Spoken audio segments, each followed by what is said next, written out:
Salam Bapak Ibu Saudara yang dikasihi Tuhan. Mari kita berdoa sebelum mendengarkan renungan firman Tuhan.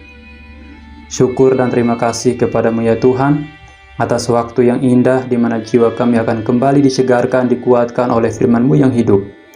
Kiranya Roh Kudus melembutkan hati kami dan memenuhinya dengan sukacita dalam menyambut firman-Mu serta melakukannya.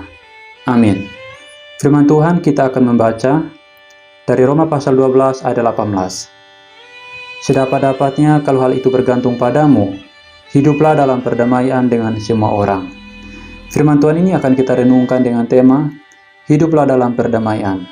Bapak Ibu Saudara yang dikasihi Tuhan, setelah seseorang percaya dan menerima Yesus dalam hati sebagai Tuhan dan Juru Selamat, maka Tuhan menghendaki agar kita hidup dalam perdamaian dan menjadi pembawa damai bagi semua orang.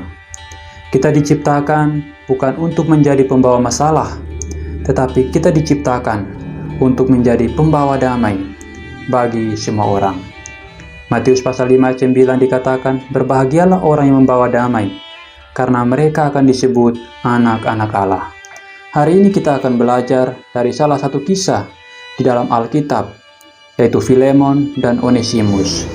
Filemon adalah seorang tuan yang cukup beradab, sedangkan Onesimus adalah seorang budak yang telah dibeli oleh Filemon dari pasar budak dengan harga yang lunas.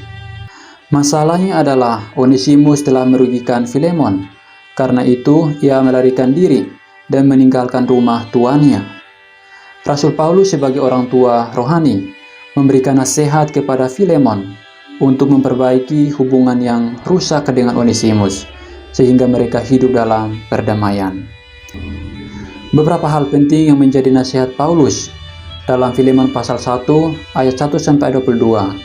Yang pertama, tingkatkan persekutuan dengan Tuhan. Dalam ayat 4-7, Paulus menyampaikan dua hal yang berhubungan erat, yaitu kasih kepada semua orang kudus dan iman kepada Tuhan Yesus. Artinya jika seseorang memiliki persekutuan yang intim dengan Tuhan, maka kasih itu akan dimunculkan dari dalam hati untuk mampu mengasihi sesamanya. Yang kedua, menerima sebagai anggota keluarga Allah. Paulus meminta Filemon untuk menerima Onesimus sebagai pribadi yang berbeda setelah ia mengalami pertobatan melalui pelayanan Paulus. Bukan hanya menerima sebagai hamba, tetapi sebagai saudara yang kekasih. Dalam bagian ini Paulus ingin mengatakan bahwa semua manusia memiliki kelemahan, tetapi bukan berarti tidak dapat bertobat dan berubah dalam hidupnya. Asalkan ia mau datang kepada Tuhan, ia akan mengalami perubahan. Yang ketiga, melepaskan pengampunan. Di atas dasar pertobatan Onesimus, Paulus meminta Filemon agar bersedia melepaskan pengampunan untuk Onesimus yang telah merugikannya. Paulus bahkan bertanggung jawab dan memberikan jaminan untuk membayar semua kerugian itu. Kalau kita membaca dalam ayat 18 sampai ayat 19. Saudara yang dikasihi Tuhan, Tuhan menghendaki agar kita hidup dalam perdamaian, berdamai dengan Tuhan dan berdamai dengan orang-orang di sekitar kita, bahkan hidup menjadi pembawa damai bagi mereka yang belum mengenal Kristus sebagai Tuhan dan Juru Selamat pribadi. Dan kiranya firman Tuhan ini menolong kita supaya kita menjadi pembawa damai dimanapun kita berada. Mari kita berdoa. Tuhan, terima kasih, kami bersyukur untuk firman-Mu. Setelah kami menerima Engkau sebagai Tuhan dan Juru Selamat dalam hati kami, maka sesungguhnya kami telah diperdamaikan dengan Bapa di sorga.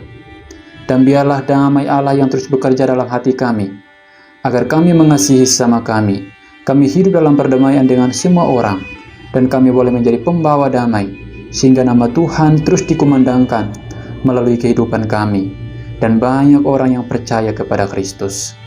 Dalam nama Tuhan Yesus Kristus kami bersyukur untuk firman-Mu. Amin.